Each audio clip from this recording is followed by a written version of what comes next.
Dr. Amanda Brooks pressed her face against the cold metal of the observation window. Her breath fogged the glass as she watched 3 massive ships drift toward Kepler Station. The alien vessels looked like they were built from black stone and twisted metal.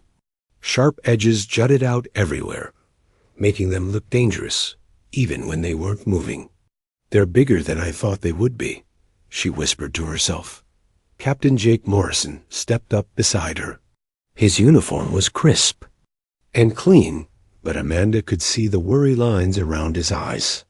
This was humanity's first real contact with the Thrakari, and everyone was nervous. "The reports said they were large, but seeing them in person is different," Jake said. He checked his watch. "They'll dock in 20 minutes. Are you ready for this?" Amanda nodded, though her stomach was doing flips. She had studied every piece of information about the Thrakari that they could find. They were warriors from a world where only the strongest survived. It looked like giant wolves that walked on 2 legs. Every other species in the galaxy feared them. "Remember what the briefing said," Jake continued. "Don't show fear. They respect strength. Make eye contact, but don't stare too long. And whatever you do, don't turn your back on them." The docking bay filled with the sound of metal against metal as the Thrakari ship connected to the station. Amanda felt the vibration through the floor. Her hands were shaking, so she pressed them against her lab coat to hide it. 20 minutes later, Amanda stood in the main conference room with Jake and 4 other crew members. The room felt too small now, even though it had seemed huge before. The air recyclers hummed louder than usual. Or maybe Amanda was just hearing everything more clearly because she was scared. The doors slid open with a soft hiss. The first Thrakari to enter was massive. He stood at least 8 feet tall, with gray and black fur covering his muscular body. His face was like a wolf's, but longer, with bright yellow eyes and teeth that looked like they could bite through steel. He wore dark armor that had scratches and dents from many battles. 2 more Thrakari followed him. They were slightly smaller, but still much bigger than any human. Their eyes moved around the room, taking in every detail. Amanda noticed that their ears kept twitching, like they were listening for danger. "I am War Chief Vextar," the leader said. His voice was deep and rough, like rocks grinding together. "I speak for the Thrakari Empire." Jake stepped forward, keeping his shoulders straight and his head up. "Welcome to Kepler Station. I am Captain Jake Morrison. This is Dr. Amanda Brooks, our lead scientist." Vextar's yellow eyes turned to Amanda. She felt like a mouse being studied by a cat. But she remembered Jake's words about showing strength, so she looked right back at him. She didn't let herself look away, even though every part of her wanted to hide.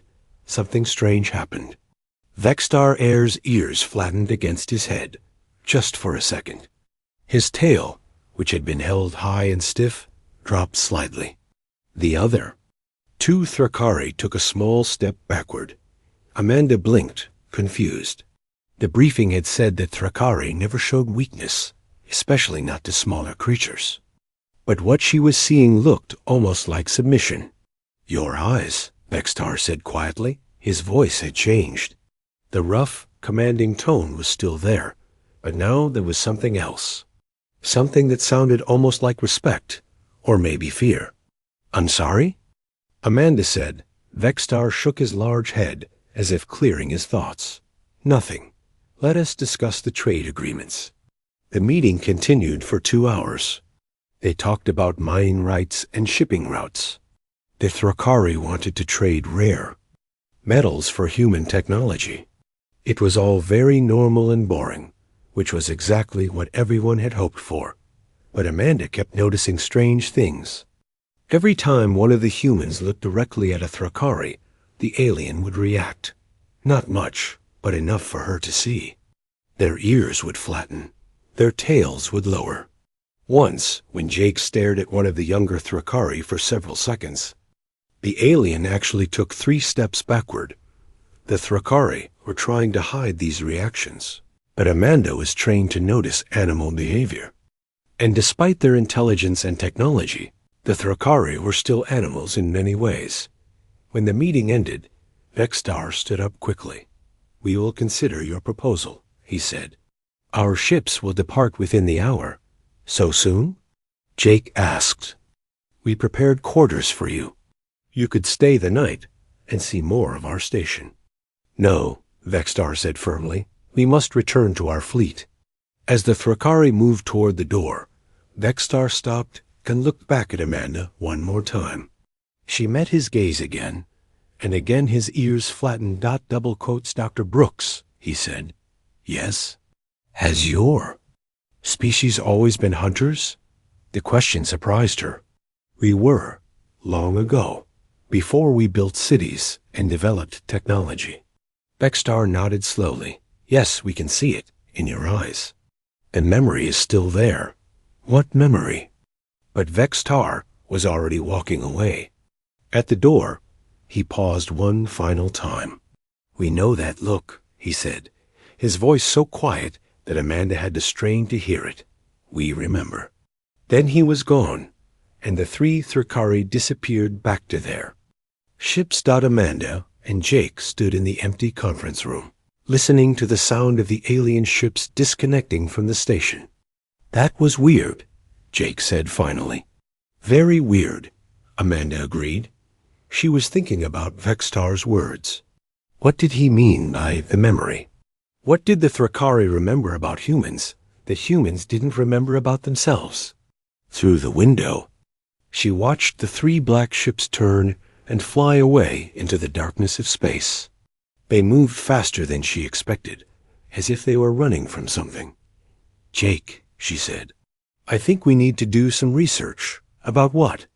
Amanda kept staring out the window, even though the ships were gone now.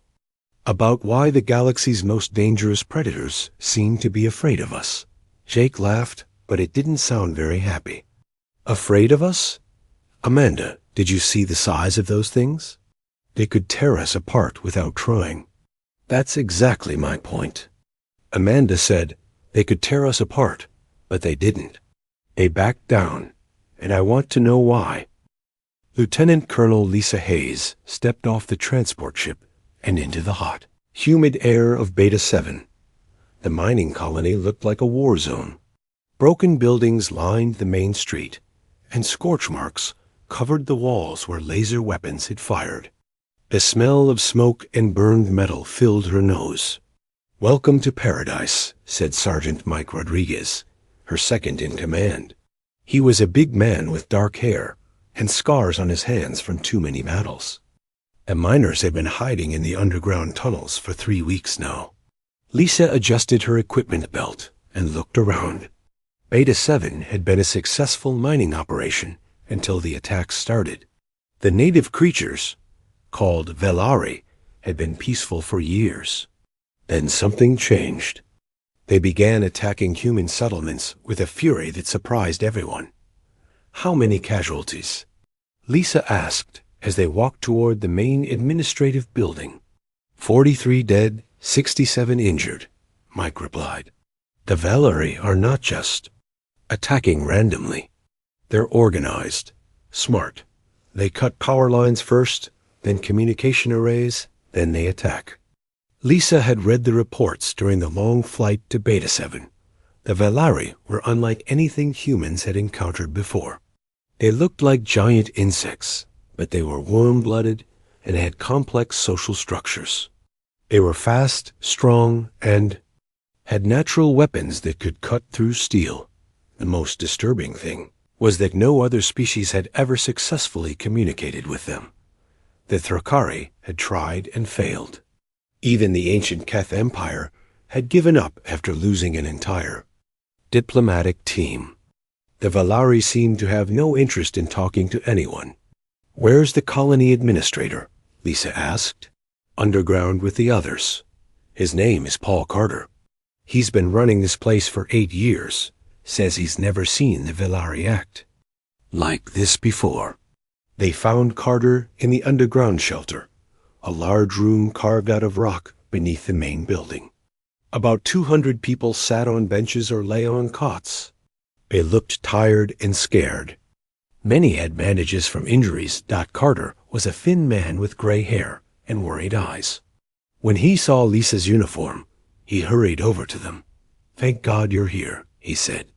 "Are you bringing us out? When do we evacuate?" "We're not here to evacuate," Lisa said. "We're here to solve this problem.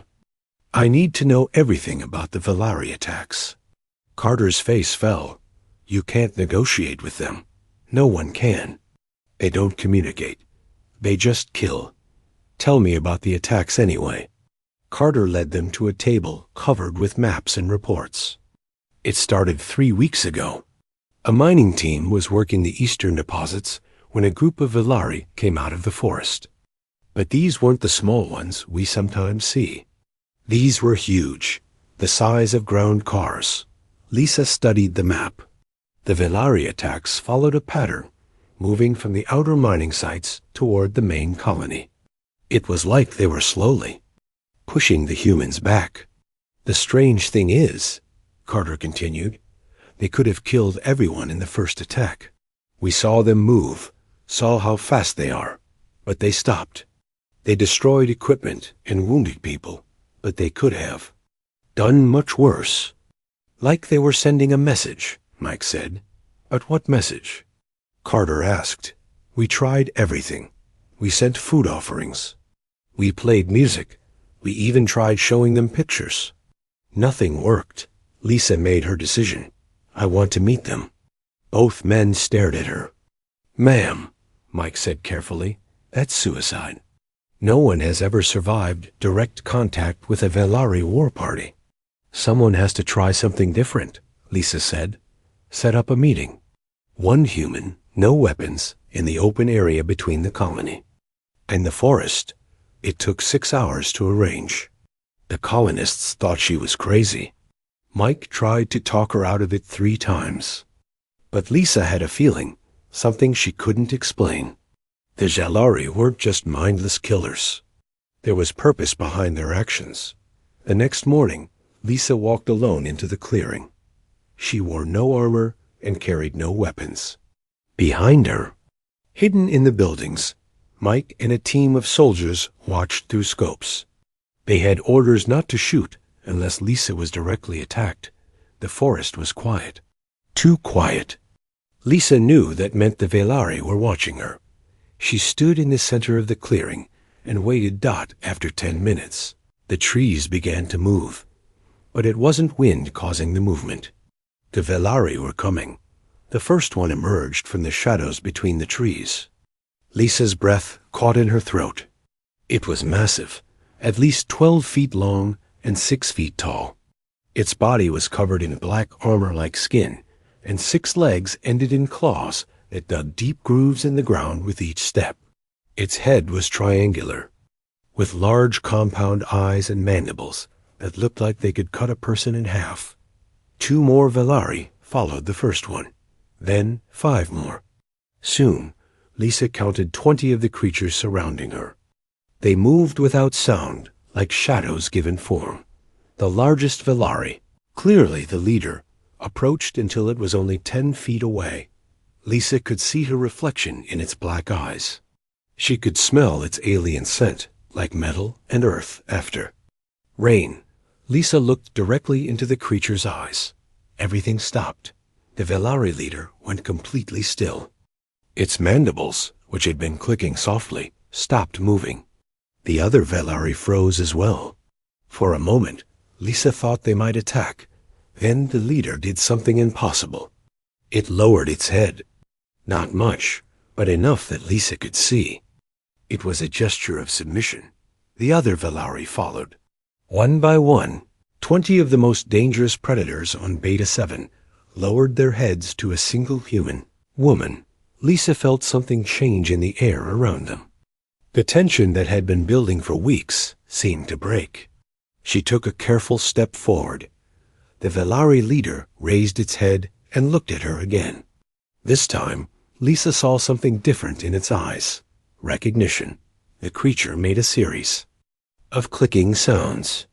The others responded with similar sounds. It was clearly language, but unlike anything humans had recorded before. Then the leader did something even more surprising. It touched one of its claws to the ground and began drawing in the dirt. Simple shapes at first, then more complex patterns. Lisa realized it was trying to communicate. She knelt down and began drawing her own shapes in response. They worked like that for an hour. The Valari drawing symbols, Lisa copying them and adding her own. Gradually, a basic communication system emerged. The Valari leader drew a picture of humans and Valari together. Then it drew humans leaving. Then it drew sadness symbols around the Valari. Lisa began to understand. The attacks weren't random violence. They were attempts to get human attention. The Valari didn't want to hurt humans. They wanted humans to stay. But why? The leader drew one more symbol. It was crude, but Lisa could make out what it was meant. To be. Eyes. Human eyes. Then the creature pointed at Lisa's eyes and made a sound that was almost like a sigh. When Lisa returned to the colony, she brought with her something that no other species had ever achieved. A peaceful agreement with the VLAR. I. The creatures called humans, the returned hunters, in their clicking language. They spoke of ancient memories and old promises. Most importantly, they agreed to stop attacking if the humans would stay and continue mining. They act like they know us, Lisa told Mike as they watched Valari and humans working together in the distance, like they've been waiting for us to come back. Come back from where? Mike asked. Lisa touched the small translation device the Valari had helped her build. Through it, she could hear their conversations. They often mentioned the Z, eyes of the first death, and the ancient compact. I don't know, she said, but I think we need to find out. Dr. Nathan Price had never seen a building so huge in his entire life. The Keth Imperial Library stretched up into the clouds, its dark stone walls covered with symbols that hurt his eyes to look at directly. Massive statues of ancient Keth warriors stood guard at every entrance, their stone claws raised as if ready to strike. Stay close to me, said his guide, a young Keth named Scholar Thane. Even though Thane was considered small for his species, he still stood 7 feet tall and weighed more than 3 humans combined. His brown fur was marked with the silver, patterns that showed he was a member of the scholarly class. The High Archivist does not like visitors. You are the first human ever allowed into the restricted sections. Nathan adjusted his translation device and followed Thane through corridors lined with data crystals. Each crystal contained thousands of years of Keth history. The air smelled old, like dust and ancient paper, even though most Keth records were stored electronically. Why did the High Archivist agree to see me?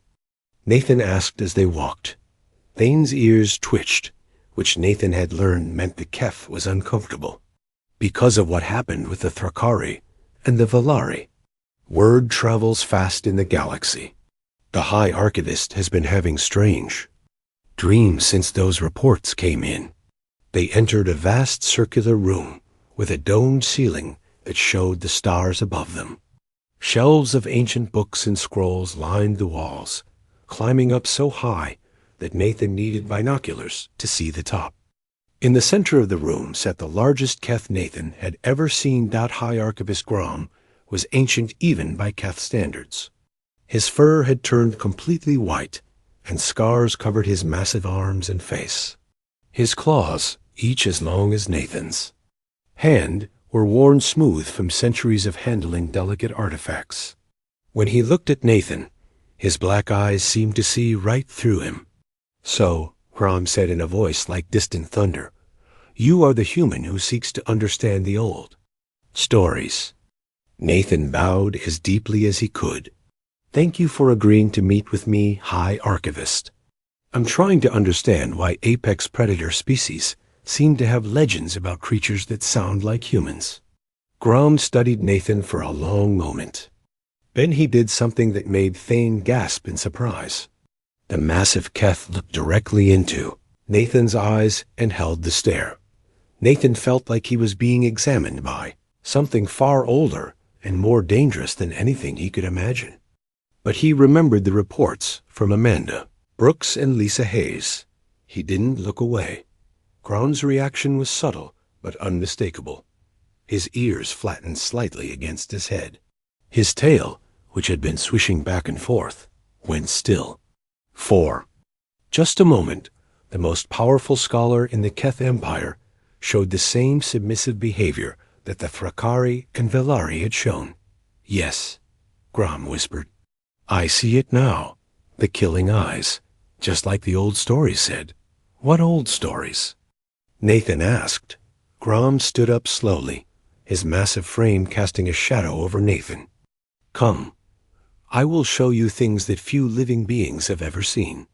They descended deep into the library, past levels that Nathan didn't know existed. The air grew colder as they went down, and the walls changed from worked stone to natural rock. Finally, they reached a chamber carved directly into the mountain that held the library. These are the first archives, Grom explained.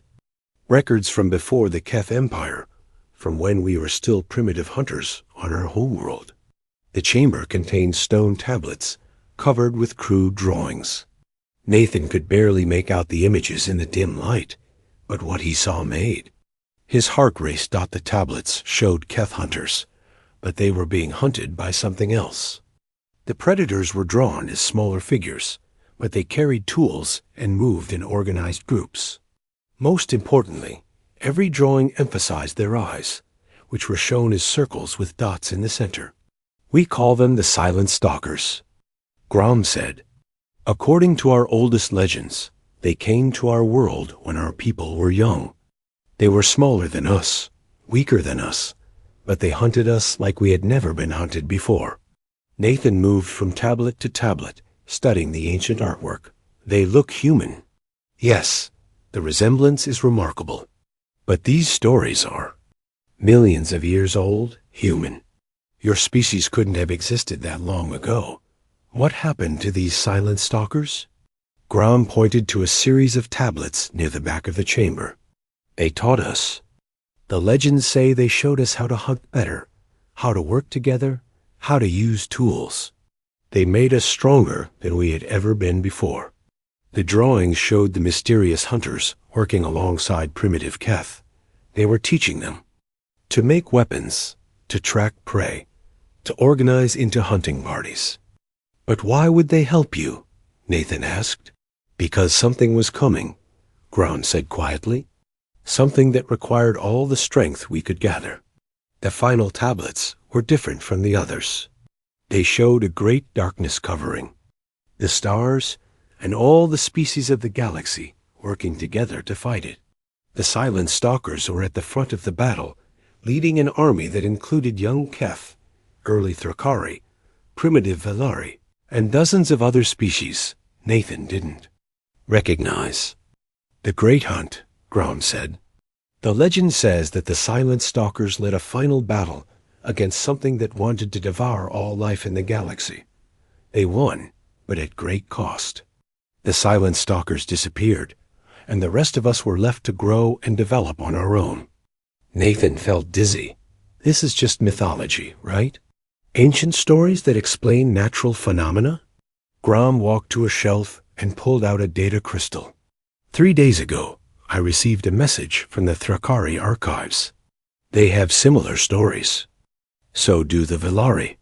So do 73 other apex predator species scattered across the galaxy.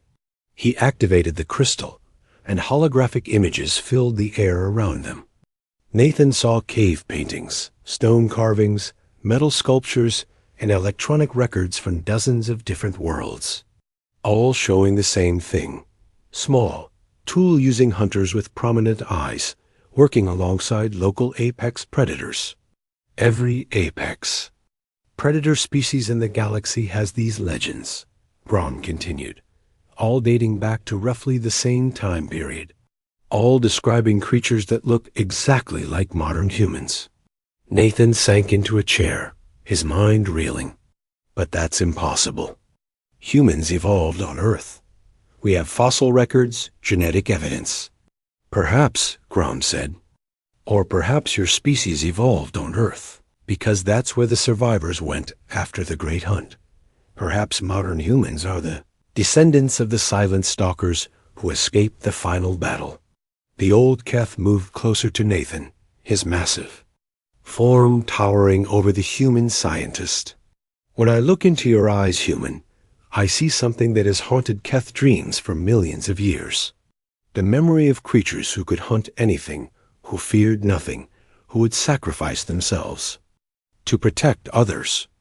That's why you all react the way you do, Nathan said, understanding beginning to dawn. It's not fear you're showing. It's respect, recognition.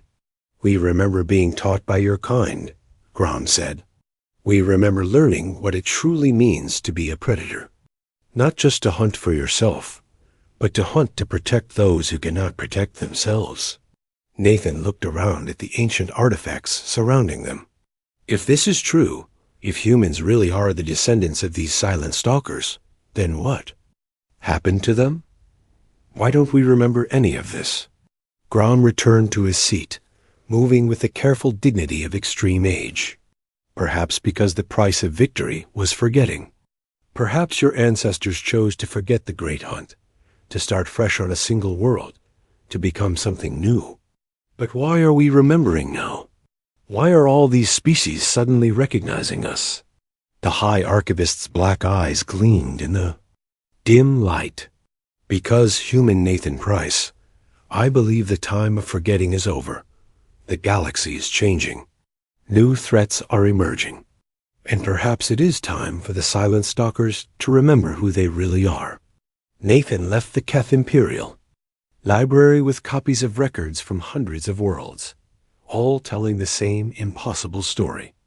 On the transport ship back to human space, he stared out at the stars and wondered if somewhere among them were the answers to questions humanity had never thought to ask.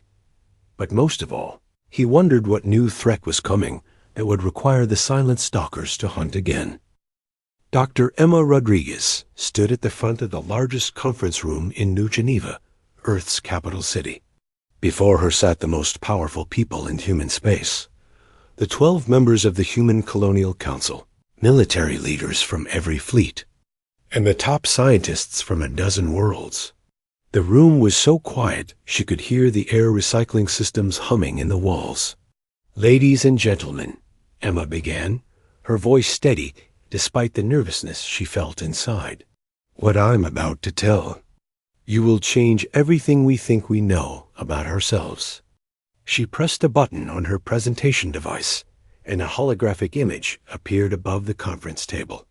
It showed a map of the galaxy, with thousands of small lights scattered across it.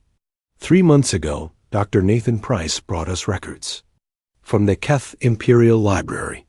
Since then, my team has contacted every apex predator species we can find. Each light on this map represents a species that has legends about ancient hunters who look like humans. Council Chairman Robert Hayes leaned forward in his chair.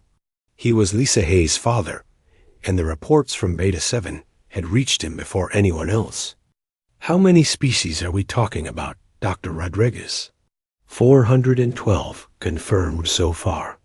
We're still receiving responses from deep space colonies. A murmur ran through the room. General Patricia Stone, head of Colonial Defense, raised her hand.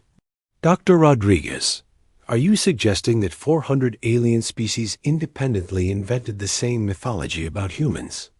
No, General. I'm suggesting something much more extraordinary. Emma pressed another button, and the hologram changed to show a timeline stretching back millions of years. I believe these aren't mythologies at all. I believe they're memories. The room erupted in discussion. Emma waited for the noise to die down before continuing. Every legend shares the same basic elements. small, tool-using hunters with prominent eyes who appeared on worlds throughout the galaxy.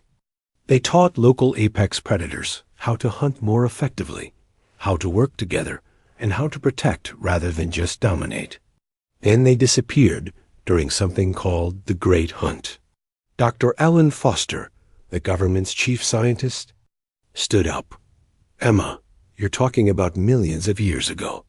Human civilization is barely 10,000 years old."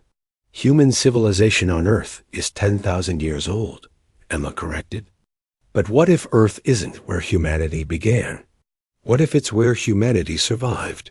She changed the hologram again. This time it showed DNA sequences and genetic markers.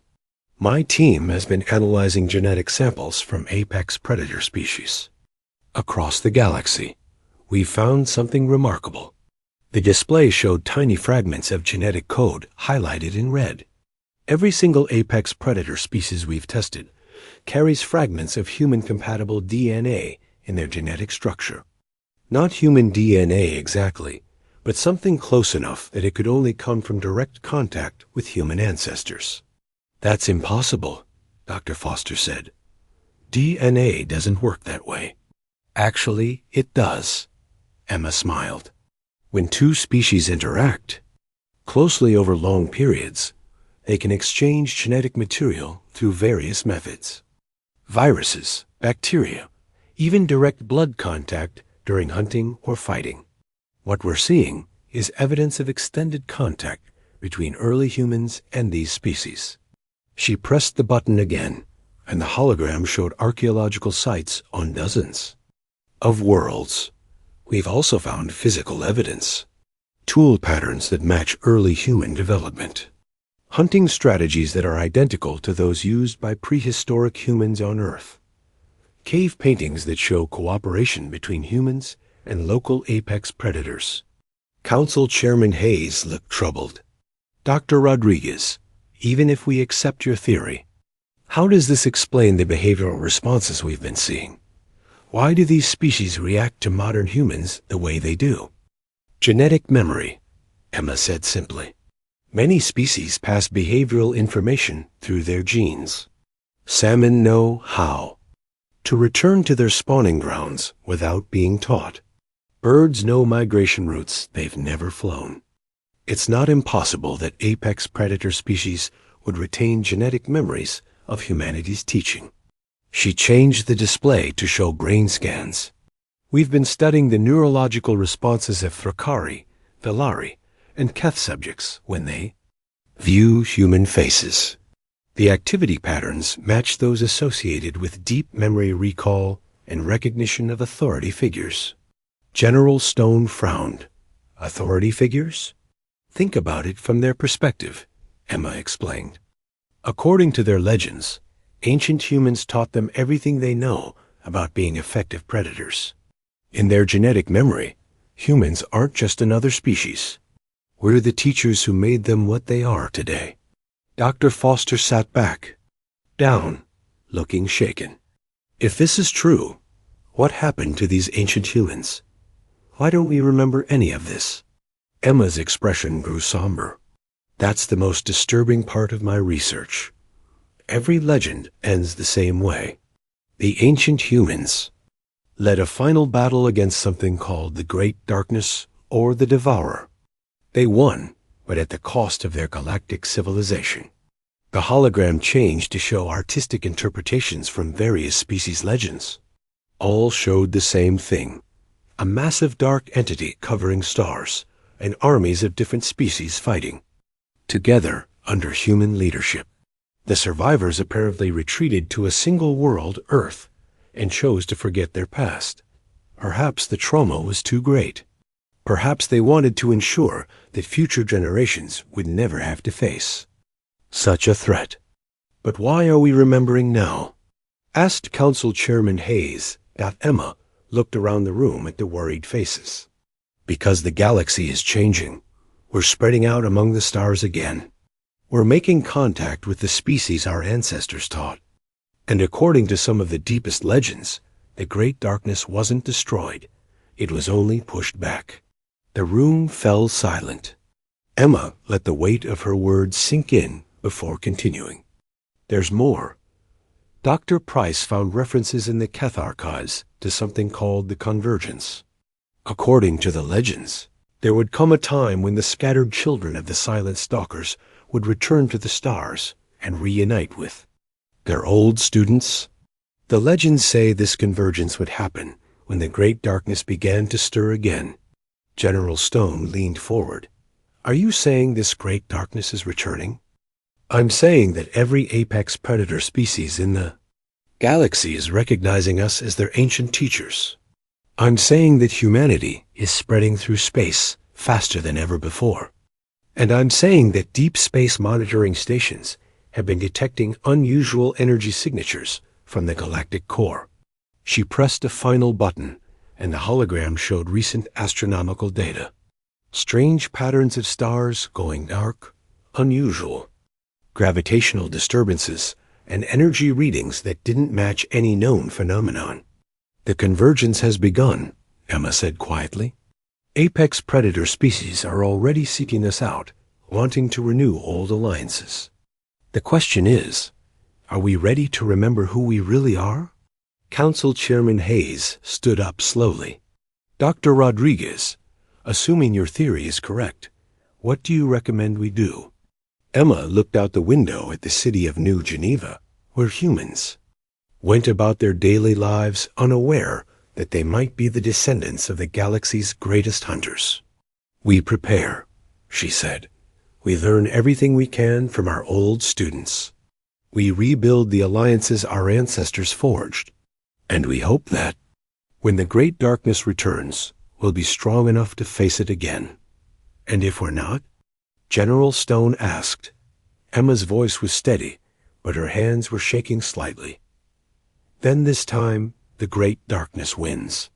The meeting ended with the formation of Project Convergence, a classified program to establish formal contact with Apex predator species and prepare for whatever threat their ancestors had died to stop. As the council members filed out, Emma remained behind, staring at the holographic display of the galaxy. Somewhere out there in the darkness, between stars, something ancient and hungry was stirring. And humanity, whether they remembered it or not, would have to face it again. Commander Rick Davis had never imagined he would be sitting across from a creature that could bite his head off without effort. The Zephyrian pack leader, a massive wolf-like being named HFY Stories, was twice his size and covered in silver fur marked with battle scars. Yet the alien was looking at Rick with something that could only be called respect. Your eyes carry the old fire, HFY Stories said through the translation device. His voice was deep and rumbling, like distant thunder. The fire of those who hunt the unhuntable. Rick was part of humanity's first Apex diplomatic corps, created after Dr. Rodriguez's presentation 6 months earlier. The news of the convergence theory had spread through galactic communication networks faster than anyone expected. Within weeks, apex predator species from hundreds of worlds had begun requesting meetings with humans. Tell me about the old fire, Rick said, keeping his voice calm and steady. The briefing materials had taught him that Zephyrians respected directness and strength. Hal at Stars leaned back on his powerful haunches. Around the meeting chamber, 12 other Zephyrians sat, in a circle. All of them were watching Rick with the same look of recognition that he had seen on every world he visited. The stories say that before time was counted, when our people were young and foolish, the silent stalkers came to us. They found us fighting among ourselves, wasting our strength on petty pack wars. They taught us the Great Hunt. What is the Great Hunt? Rick asked, though he suspected he already knew the answer. Not hunting for food, not hunting for territory. Hunting to protect those who cannot protect themselves. The silent stalkers showed us that true strength comes from unity, not domination. Another Zephyrian, smaller than the pack leader, but still larger than Rick, spoke up. The stories say they made us promise. If they ever returned, we would answer. Their call, we would hunt beside them again. Rick felt a chill run down his spine. And you believe humans are these silent stalkers? Howlett Stars stood up and walked closer to Rick. The human forced himself not to step backward, even though every instinct told him to run. The massive alien leaned down until his face was only inches from Rick's. Look into my eyes, human Rick. Davis, tell me what you see. Rick looked. In the Zephyrian's yellow eyes, he saw something unexpected. Not the wildness he expected from a predator, but intelligence, loyalty, and something else. Hope. I see someone who has been waiting, Rick said quietly. Yes, we have all been waiting. For millions of years, we have been waiting for the silent stalkers to return and call us to the final hunt. The meeting continued for 6 more hours. By the end, Rick had formal agreements from the Zephyrian packs to join what they called the New Convergence. They would provide ships, warriors, and their knowledge of deep space route in exchange for the chance to fight beside humans again. Rick's next stop was Drakmor, home of the Saurian Dominion.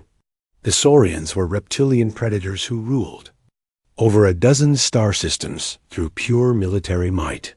Their leader, War Emperor Scaleheart, was 20 feet long and armed with claws that could tear through starship armor.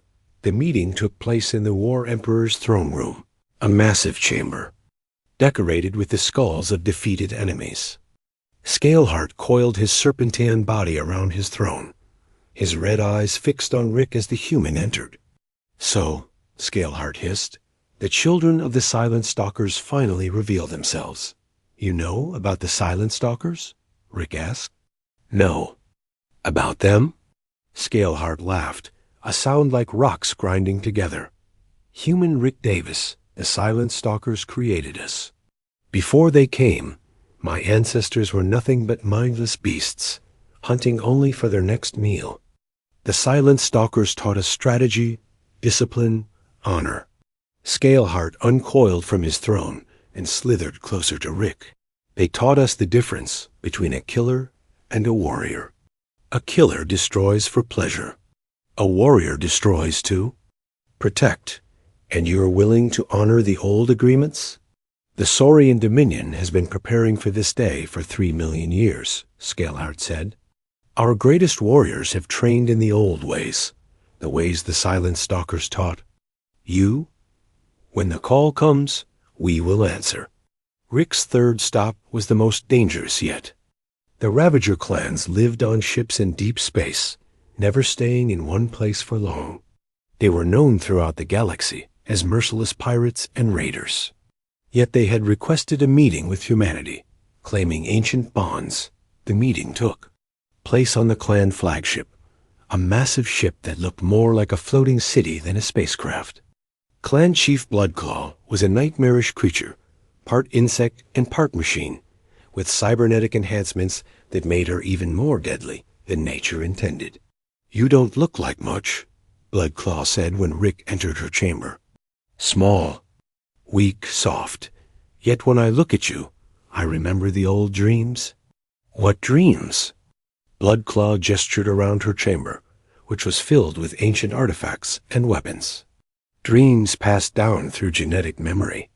Dreams of the Silent Stalkers, who found my ancestors when they were nothing but scavengers hiding in asteroid fields. She picked up a primitive weapon, clearly very old. This was the first tool the Silent Stalkers gave to my people. They taught us that being small didn't mean being weak. They taught us that the greatest predators weren't the biggest or strongest, but the smartest and most determined.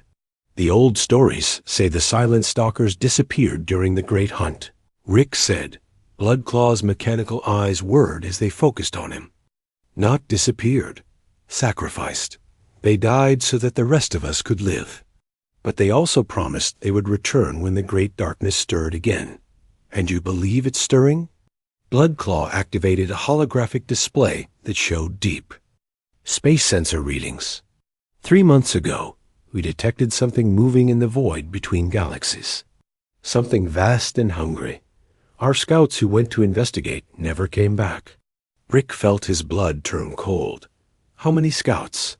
12 ships. 300 of our best warriors. They sent one final transmission before their signals disappeared. Bloodclaw played an audio recording. Even through the static and alien language, Rick could hear the terror in the voices. The same pattern repeated on world after world. The crystalline hive mind offered their vast computational power. The void swimmers provided their knowledge of space between stars. The storm riders pledged their atmospheric fighters. Species that had been enemies for millennia were putting aside old grudges to answer humanity's call. But the most surprising response came from the Keth Empire. High Archivist Grom himself traveled to Earth to meet with human leaders. The Ancient Compact is renewed, the massive Keth declared in a ceremony broadcast across the galaxy. The children of the Silent Stalkers have returned, and the Keth Empire stands ready to hunt beside them once more. By the end of Rick's tour, humanity had formal military alliances with over 200 apex predator species. Ships from across the galaxy were converging on human space, bringing with them weapons, warriors, and most importantly, the memories of how to fight something that devoured stars. But as Rick stood on the observation deck of the diplomatic station, watching alien fleets arrive by the dozens, he couldn't shake the feeling that they were still missing something important. The ancient humans had fought the Great Darkness before, and won, but at terrible cost. What had they sacrificed to achieve victory? And would modern humanity be willing to pay the same price? In the depths of space, sensors detected new movement from the galactic void. Whatever was coming was getting closer, and according to the ancient legends, humanity and its allies were running out of time to remember how to stop it. Captain Steve Collins had commanded starships for 15 years, but he had never seen anything like the fleet that surrounded his vessel. The U-East Tracker was just one ship among thousands, but it was special. It carried representatives from every apex predator species in the galaxy, all working together for the first time in millions of years. "Captain," called Lieutenant Amy Parker from the sensor station, "we're approaching the coordinates." "Whatever's out there, it's big." Steve looked out the main view screen at the emptiness of deep space. They were beyond the edge of the galaxy, in the void where no stars shone. According to the ancient legends, this was where the Great Darkness had retreated after the First War. Signal from the Keth battleship, reported Communications Officer Tony Martinez. "High Archivist Grom wants to speak with you." "Put him through." The massive Keth appeared on the screen, his white fur and battle scars making him look like an ancient warrior god. "Captain Collins, our sensors are detecting the anomaly. It matches the descriptions in our oldest records." "How close are we?" 3 hours at current speed." "But Captain, I must warn you. The legends say that looking upon the Great Darkness can drive lesser minds to madness. Your people should prepare themselves." Steve nodded grimly. "Understood." "Collins, out." He turned to his crew, a mix of humans and aliens working side by side. Dr. Amanda Brooks was there, the same xenobiologist who had first encountered the Thrakari months ago. She was monitoring the psychological effects on the crew as they got closer to their destination. Lieutenant Colonel Lisa Hayes had been assigned to the ship as military liaison, bringing her experience with the Valari. Even Dr. Nathan Price was aboard, studying ancient texts that might give them clues about what they would find. "Dr. Brooks," Steve said, "how are our alien crew members handling this?" Amanda checked her readings. "Interesting patterns, Captain. The closer we get to the anomaly, the more unified their behavior becomes. It's like being near the Great Darkness is awakening deeper genetic memories." Through the ship's corridors, Steve could see Thrakari warriors standing alongside Saurian soldiers. Zephyrian scouts worked with crystalline researchers. Species that had been enemies for thousands of years were now functioning as a single unit. "Captain," Amy called out. her voice tight with tension. "Contact on long-range sensors. You need to see this."